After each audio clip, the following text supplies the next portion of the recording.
വർക്കല ആറ്റിങ്ങൽ റൂട്ടിൽ ചെറുന്നിയൂർ സ്കൂളിനോട് ചേർന്ന ഒരു ബസ് കാത്തിരിപ്പ് കേന്ദ്രമുണ്ട്. ചുവരുകളിൽ നിറയെ സാമൂഹ്യ വിരുദ്ധർ കലാമികവ് തെളിയിച്ച ഒരു ബസ് കാത്തിരിപ്പ് കേന്ദ്രം. എന്താണ് ഈ ബസ് കാത്തിരിപ്പ് കേന്ദ്രത്തോട് അധികൃതർക്ക് ഇത്ര ദേഷ്യമെന്നറിയില്ല. സാമൂഹ്യ വിരുദ്ധരുടെ ശല്യം കൊണ്ട് പൊറുതിമുട്ടിയിരിക്കുകയാണ് ഈ കാത്തിരിപ്പ് കേന്ദ്രം കൊണ്ട് ഇവിടുത്തെ നാട്ടുകാർ.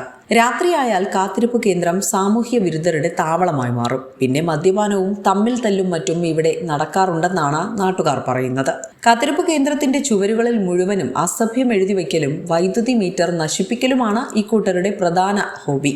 കാത്തിരിപ്പ് കേന്ദ്രത്തിൽ വൈദ്യുതി ഇല്ലാത്തതാണ് ഇതിനെല്ലാം കാരണമെന്നാണ് പ്രദേശവാസികൾ പറയുന്നത്.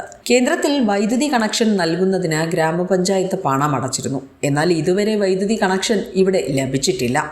ഇപ്പോൾ മീറ്റർ ബോർഡുകളും വയറിങ്ങുമെല്ലാം സാമൂഹ്യ വിരുദ്ധർ നശിപ്പിച്ച നിലയിൽ തുടരുകയാണ്. പ്രശ്നങ്ങൾക്ക് അടിയന്തര പരിഹാരം കാണണമെന്നാണ് യാത്രക്കാരുടെയും നാട്ടുകാരുടെയും ആവശ്യം. ബസ് കാത്തിരിപ്പ് കേന്ദ്രം എന്ന പേരുണ്ടെങ്കിലും ഇവിടെ ബസ് നിർത്താറില്ല എന്നും ഇവിടുത്തുകാർ പറയുന്നുണ്ട്. ബസ് നിർത്തുന്ന സ്ഥലത്താണ് ബസ് സ്റ്റോപ്പിന് ഗ്രാമപഞ്ചായത്ത് അനുമതി തേടിയത്. പക്ഷേ PWD ജംഗ്ഷനിൽ നിന്ന് 50 മീറ്റർ മാറിയാണ് അനുമതി ലഭിച്ചത്. ഇവിടെ കാത്തിരിപ്പ് കേന്ദ്രം പണിയുകയും ചെയ്തു. എന്നാൽ ഈ ബസ് കാത്തിരിപ്പ് കേന്ദ്രത്തിന് മുന്നിൽ യാതൊരു ബസ്സും നിർത്താറില്ല എന്നാണ് ഇവിടുത്തുകാർ പറയുന്നത്. ഇതിനെതിരെ വർക്കല RTOയ്ക്ക് നിരവധി തവണ പരാതി നൽകിയിരുന്നെങ്കിലും ഇതുവരെയും ഫലം കണ്ടിട്ടില്ല എന്നും അധികൃതർ വേണ്ട നടപടികൾ സ്വീകരിച്ചാൽ ഈ ബസ് കാത്തിരിപ്പ് കേന്ദ്രത്തിലെ സാമൂഹ്യ വിരുദ്ധരുടെ ഇരിപ്പിടം ഒഴിവാക്കാൻ സാധ്യമാകുമെന്നുമാണ് പ്രദേശവാസികൾ പറയുന്നത്. വിസ്മയ ന്യൂസ്, വർക്കല.